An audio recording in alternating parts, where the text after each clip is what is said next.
The night was still, the kind of silence that feels like a heavy blanket draped over everything. I had been alone for several days, with my husband away on a business trip. Normally, I didn't mind the quiet. It gave me a chance to unwind and reflect. But that night, something felt different. The silence wasn't peaceful. It was oppressive, unnerving.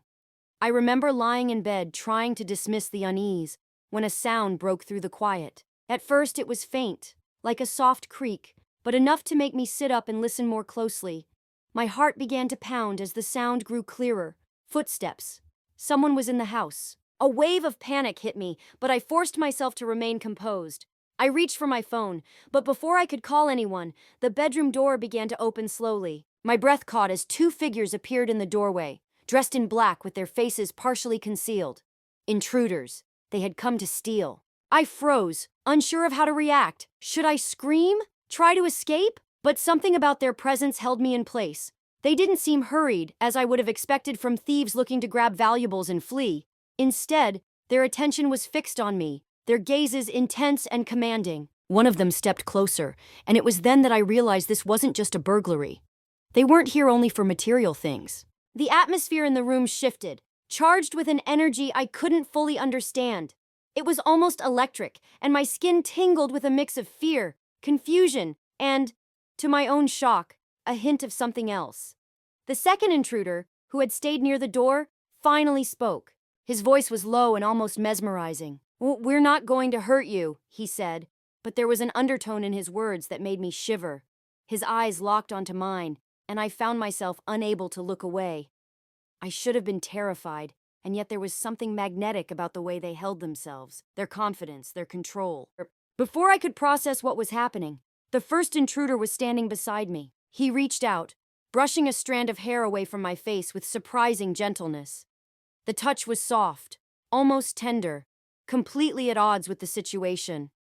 My pulse quickened, but it wasn't fear driving it anymore. There was a strange, forbidden heat in the air between us, something I couldn't explain but felt undeniably. He leaned in, his breath warm against my neck. "You don't need to be afraid," he whispered, his voice sending a shiver down my spine. "We're here for you." I should have screamed, fought back, done anything to break free. But instead, I found myself drawn to the intensity in his gaze and the way his touch seemed to ignite something deep within me. It was wrong. Every part of me knew it was wrong.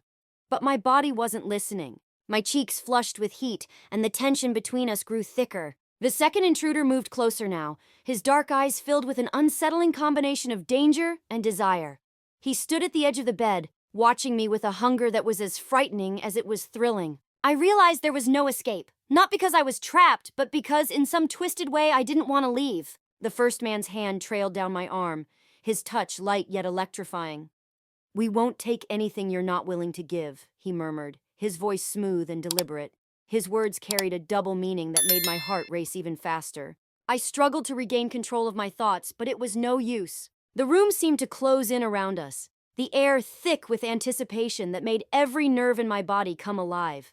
I felt an invisible pull, as though I was caught in a force stronger than I could resist. The second intruder leaned down, his lips brushing against my ear as he spoke.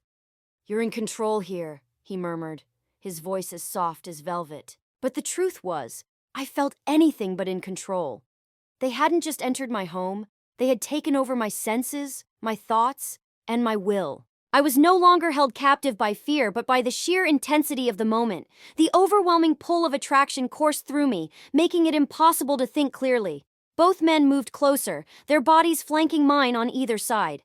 I could feel the heat radiating from them, enveloping me in a way that left no room for escape. The intensity of their closeness overwhelmed my senses, leaving my skin tingling with expectation and my breaths coming in short, shallow bursts. I knew I should have resisted, should have fought back, but instead, I found myself leaning into their touch, my body betraying me with every move. The night became a hazy swirl of sensations. Gentle touches, whispered words, soft breaths brushing against my skin.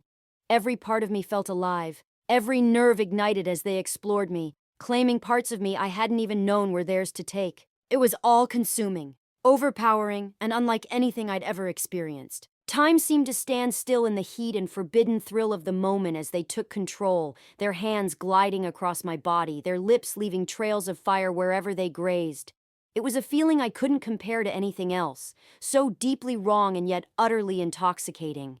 The fear that had initially gripped me was gone, replaced by a burning desire I couldn't suppress, no matter how much I tried to fight it. Their actions were deliberate, almost as if they could sense what I needed even before I did. Every touch and every whispered word sent jolts of electricity through me, pushing me closer to the brink. I was completely at their mercy, and yet, in a strange, indescribable way, I felt more alive than I ever had before. The tension between us reached a breaking point, the air buzzing with energy as my heart pounded, and my breaths grew even shallower. They pushed me further, drawing out every sensation and every fleeting second. It was overwhelming, intoxicating, and utterly impossible to resist. And then, just as suddenly as it had started, it was over. They stepped back, leaving me breathless, my body still trembling from the intensity of it all. I lay there, staring up at them in a daze, my mind struggling to comprehend everything that had just transpired. The first thief looked down at me, his eyes dark and unreadable. "We'll be back," he murmured, his voice soft but carrying a promise that lingered in the air. Without another word, they vanished into the night, as silently as they had arrived. For a long time I remained there, my heart racing and my body still humming from the aftershocks of their presence. It hadn't been a typical robbery. Nothing of material value was taken. Instead, they had stolen something far deeper, something intensely personal. And though I hated to admit it, I couldn't stop thinking about them, the way they made me feel, the promise they had left behind. The next morning, as I walked through the house, I noticed that nothing had been disturbed. Not a single thing was missing, except for the calm, predictable existence I had known before. In its place was a strange and thrilling new reality, one filled with danger and excitement, something I hadn't realized I craved until it was too late. From that moment on, I found myself waiting. Days turned into weeks, yet the memory of that night stayed vivid in my mind. I couldn't shake the tension, the longing, or the way they had taken control with such ease. I caught myself yearning for their return, for the thrill of the unknown and the heat of their touch. They had promised to come back, and deep down, I knew they would keep their word. The anticipation was almost unbearable, the waiting excruciating, but I also knew that when they returned, it would be worth every agonizing second.